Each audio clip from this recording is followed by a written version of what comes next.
여러분 안녕하십니까?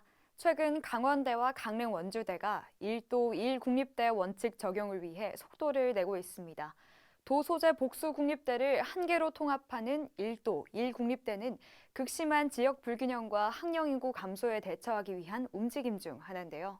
전문가들도 1도 1국립대 원칙이 시너지 효과를 내기 위해서는 정부의 재정 지원이 필수라고 강조하고 있습니다. 첫 소식입니다. 지난 11월 17일부터 이틀에 걸쳐 진행한 2022학년도 경상국립대 제2대 총학생회 선거 결과 기호 1번 하나 선본이 당선됐는데요. 본격적인 임기를 시작하기도 전 후보 자격 박탈에 준하는 중징계를 받아 논란이 되고 있습니다. 주지혜 기자의 보도입니다. 통합대학 첫 총학생회를 뽑는 이번 선거는 유권자 총 16,597명 중 9,107명이 참여해 54.87%의 투표율을 기록했습니다. 투표 결과 기호 1번 하나선본 3,865표, 기호 2번 시원선본 3,469표로 하나선본이 11월 20일 최종 당선 확인증을 받았습니다. 그런데 당선 결과 통보 직전 문제가 발생했습니다. 학생중앙선거관리위원회가 공식 SNS에 업로드한 공고에 따르면 총학생회 선거 개표일인 11월 18일 19시경 하나선본 측 개표 참관인이 선거시행세칙을 위반했기 때문입니다. 해당 개표 참관인이 위반한 선거시행세칙은 제40조 제3항과 제55조 제2항입니다. 위반 내용은 기호 1번 하나선본 개표 참관인이 투표 결과 통지 직전 기호 2번 시원선본 개표 참관인을 향해 소리를 지르는 등 소란을 일으킨 것과 학생중앙선거관리위원회의 지시를 따르지 않은 것입니다. 해당 위반 내용은 후보자 자격 박탈에 준하는 사안이지만 이미 투표가 종료된 시점에 논란이 발생해 투표 결과에는 직접적 영향을 끼치지 않는다는 게 학생중앙선거관리위원회의 입장입니다. 따라서 하나선본은 후보 자격 박탈이 아닌 그에 준하는 사과문 게시와 사과유세 활동 실시라는 중징계 처분을 받았습니다. 투표는 당선이 맞지만 학생분들의 의견에 따라서 당선인의 탄핵을 해야 된다 또는 당선을 취소해야 한다 어떠한 방향으로 변화해야 한다라는 회의가 열리게 된다면 적극적으로 참여할 생각입니다. 결정한 이유는 투표 상황에서 이루어졌던 일이 아니라 집계가 이미 끝난 상황이고 개표 참관인의 행동으로 인해 그 3,865표가 무효표가 된다라고는 판단할 수 없기에 만약에 그러한 판단을 내려면 전체 학생들의 의견을 들어보아야 판단할 수 있다고 생각하여 후보 자격 박탈은 하지 않았습니다. 개표 중 선거시행세칙 위반이라는 초유의 상황에 경상국립대 온라인 커뮤니티 에브리타임 게시판에는 하나선본의 사퇴와 재선거를 요구하는 글이 게시되고 있습니다. 이와는 별도로 하나선본에 대한 인신공격, 징계사항과 무관한 글도 다수 게시되어 학생중앙선거관리위원회 측이 공지를 게시하기도 했습니다. 자필 사과문을 써서 게재를 하는 게 중징계라고 하는 것도 되게 좀 납득은 안 되고 학생 입장에서 납득은 안 되고 그런 부적절한 행동을 한 거에 대해서 자필 사과문으로만 넘어가기에는 너무 부족한 거 아닌가, 너무 가벼운 거 아니냐 이런 생각이 들었고 좀 그거보단 좀 강력한 제재나 추후에 다시 선거를 한다든지 이런 방법까지 좀 고려를 해야 되지 않나 이렇게 생각합니다. 총학생회는 학생들과의 신뢰가 중요합니다. 임기 시작 전 논란의 중심에선 하나총학생회를 향한 학생들의 우려의 목소리가 큽니다. GNU 뉴스 주지혜입니다. 경상국립대가 2022학년도부터 교육과정을 전면 개편합니다. 통합대학 출범에 따라 교육과정 개편 특별위원회를 구성했는데요.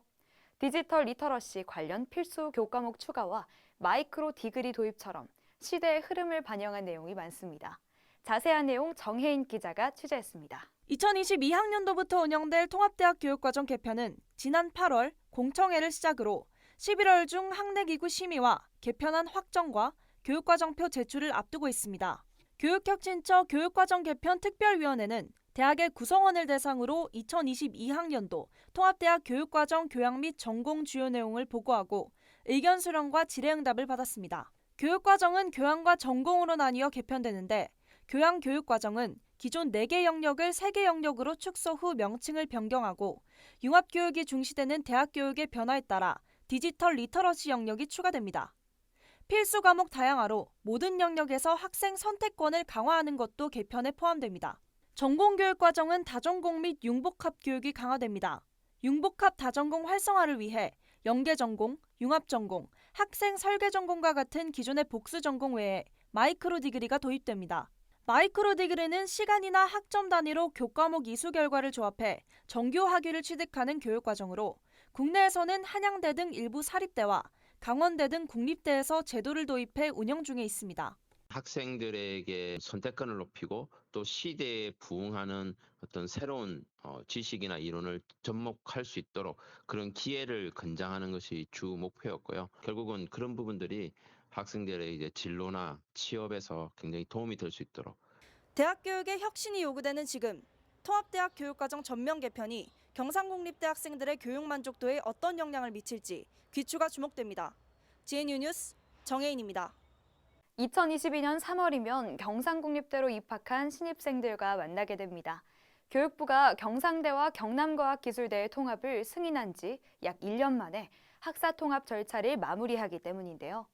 2022학년도 경상국립대 학사통합 주요 내용을 정수연, 김예진 기자가 정리했습니다. 안녕하세요. 신문방송사 학생기자 김예진입니다. 올해 3월 경상국립대 출범 이후 제법 많은 시간이 지났는데요. 내년 3월이면 드디어 경상국립대로 입학한 신입생들과 만나게 됩니다. 22년 3월부터는 학사통합도 완료되기 때문에 학생들의 궁금증이 많을 것 같은데요.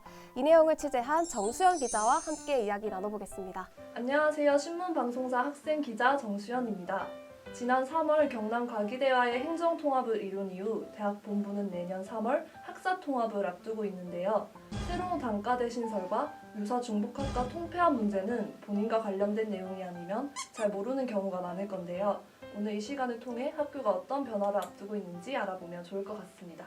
자, 그럼 함께 이야기 나눠볼까요?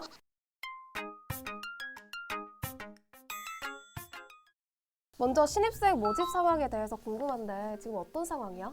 지난 9월 10일부터 5일간 수시 모집을 진행했고 유사 중복학과 통합 후 첫 모집이었는데 통합대학 기준 전년 대비 2,844명이 증가했어. 정시 모집 또한 다음 달 12월 30일부터 원서 접수가 시작이 돼. 내년 2022학년도에 입학하는 학생들이 통합대학의 첫 신입생이 되는 건데 22학년도 신입생 모집에 있어서 작년과 달라진 점도 있을 것 같아. 2021년 기준 구 경상대 14개 단과대에서 2022년 기준 경상국립대 17개 단과대로 늘어났어. 자연스럽게 91개 모집 단위에서 109개 모집 단위가 됐지. 3개의 단과대학이 늘어났네? 맞아. 구 경상대학 기준으로 건설환경공과대학, 융합기술공과대학, 본부대학 2 단과대가 신설이 되었어. 이 부분에 대해서 학생들이 많이 궁금해할 것 같은데 자세히 설명 부탁해. 먼저 유사중복학과 모집 조정에 대해 설명해보자면 다음 그래프와 같이 대부분의 학과들이 학부로 통합이 됐어. 그런데 경영대학의 구경상대 국제통상학과, 경남과기대 글로벌무역통상학과는 경상국립대 국제통상학부로 통합이 돼서 국제통상 전공, 국제물류 전공으로 나눠지고 구경상대 회계학과, 구경남과기대 회계학과가 경상국립대 회계세무학부로 통합이 돼서 회계학 전공, 세무학 전공으로 나눠져. 방금 언급한 학과 외에도 학부로 통합이 됐지만 전공이 나눠지는 경우가 있어. 그럼 신입생들을 받을 때는 학부로 모집하는 거야? 응, 맞아. 전공이 나눠지는 학부들은 따로 분리해 모집하지 않고 입학 후 전공을 결정한다고 해. 근데 예외인 경우도 있어. 영어 영문 학부는 영어 영문학 전공, 영어 전공으로 전공을 분리해 모집하고 컴퓨터 과학부도 영어 영문학부처럼 컴퓨터 과학 전공, 컴퓨터 소프트웨어 전공으로 분리 모집을 하고 있어. 아, 학부로 통합하는 학과들이 대부분이지만 학부로 통합하고 나서도 전공이 분리될 수도 있고 처음부터 전공을 분리해서 모집하는 경우도 있는 거구나. 이 외에도 또 다른 개편 사항이 있는지 궁금한데? 구 경남과기대 인문사학과학대학 소속이었던 아동가족학과가 경상국립대 사회과학대학 소속으로 소속이 변경된 것처럼 소속 단과대학만 변경된 사항이야. 화면에 보이는 것처럼 총 5개의 학과가 단과대학이 변경이 됐어. 그럼 자신의 학과가 어떤 단과대학으로 변경되는지 확인해 볼 필요가 있겠다. 아, 그렇지. 그런데 폐지된 학과도 있다고 들었는데 정말이야? 응, 맞아. 해양과학대학 소속인 에너지기계공학과랑 정보통신공학과가 22학년도 신입생을 모집하지 않아. 그렇다면 학과 학생들의 거치는 어떻게 되는 거지? 에너지기계공학과는 스마트 자동화공학과로 통합이 되고 정보통신공학과는 지능형 통신공학과와 통합이 돼. 스마트 자동화공학과와 지능형 통신공학과로 소속 변경을 원하지 않을 경우에는 그 학생이 졸업할 때까지 에너지기계공학과와 정보통신공학과가 따로 있는 것으로 보고 있대. 학과가 통폐합될 이유가 따로 있을 것 같은데. 스마트 자동화공학과와 지능형 통신공학과가 2021년 신설됐는데 학과 신설 조건 중에 하나가 편입할 수 있는 여석을 확보하는 거였어. 그런데 여석 확보 문제를 해결하지 못해서 결국에는 여러 학내에 해당 학과와 의견을 조율하고 해양대 학내심의기구의 의사결정 과정을 거쳐서 통폐합이 결정이 됐어. 아, 그랬구나. 기본적으로 통폐합되는 학과끼리 교육과정이 유사해. 에너지기계공학과 교수님들이 스마트 자동화공학과도 겸하고 있거든. 지능형 통신공학과도 마찬가지야. 그래서 진행하는 데 있어서 거의 문제가 안 된대. 자, 이제 마지막으로 다음은 학생들이 가장 궁금해할 부분이야. 사실 나도 제일 궁금한 부분인데 유사 중복학과 운영 방식에 대해서 결정된 부분이 있어?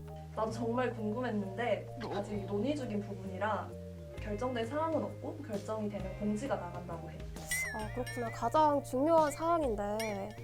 그러니까 빨리 결정이 나야 할 텐데. 그리고 통합된 학과 간 전과, 복수 전공, 부전공은 어떻게 이루어지는지 궁금한데 두 학교 간의 전과가 가능할까?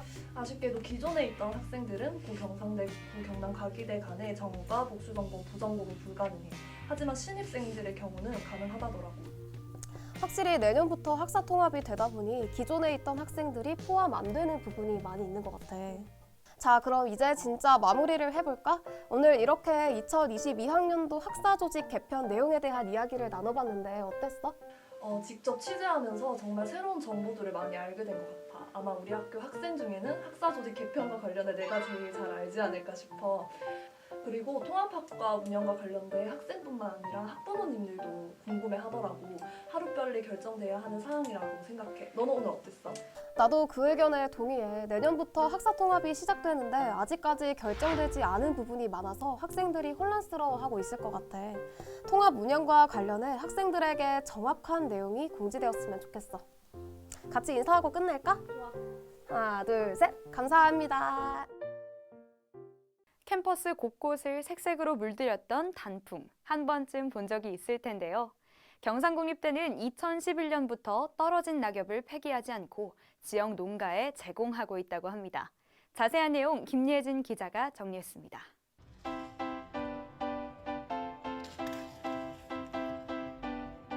나갈 때 많이 보고 특히 비 온 다음 날에 아침에 올 때 그게 갑자기 없어져 있으면 어디 갔지 하거나 비닐봉지에 담겨 있는 건 봤는데 어디 가는지 궁금하긴 해요. 11월 활짝 핀 단풍으로 경상국립대는 진풍경을 이룹니다.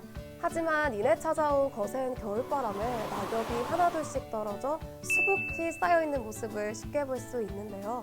더불어 낙엽을 쓸어 모으는 청소 노동자분들과 비닐에 한가득 담겨져 있는 낙엽의 모습은 도대체 낙엽이 어디로 가는지 의문을 갖게 합니다. 과연 이 낙엽들은 어디로 가는 걸까요? 지나가다 한 번쯤은 생각해봤을 낙엽의 용도, 지금부터 제가 알려드릴게요. 원래 낙엽은 지자체 입장에선 골칫덩이라고 합니다.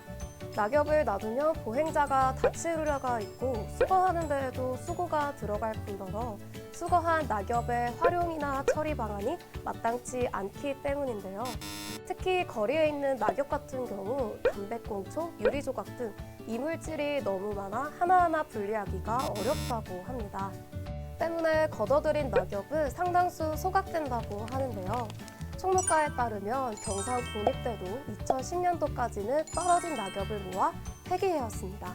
이처럼 낙엽을 모아 일반 생활 폐기물로 버리면 처리 비용만 1년에 1,000만 원 가량이 소모된다고 하는데요.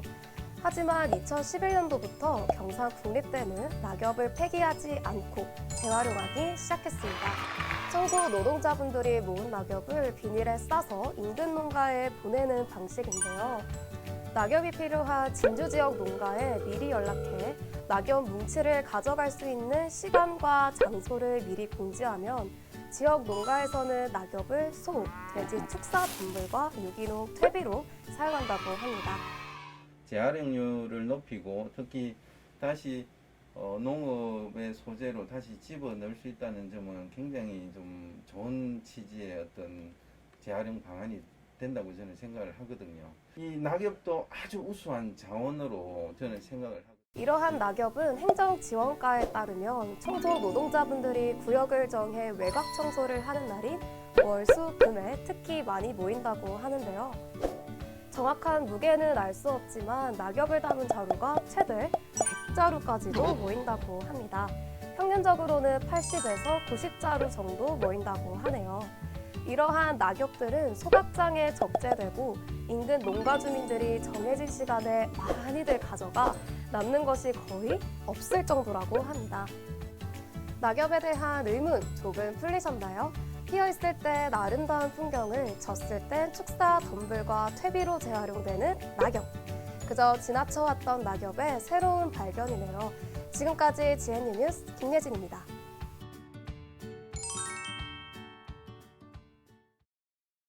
학생 기자들이 제작한 대학 뉴스와 다양한 영상 콘텐츠는 경상국립대 신문방송사 유튜브 채널에서도 확인 가능합니다. 함께 해주신 여러분 고맙습니다.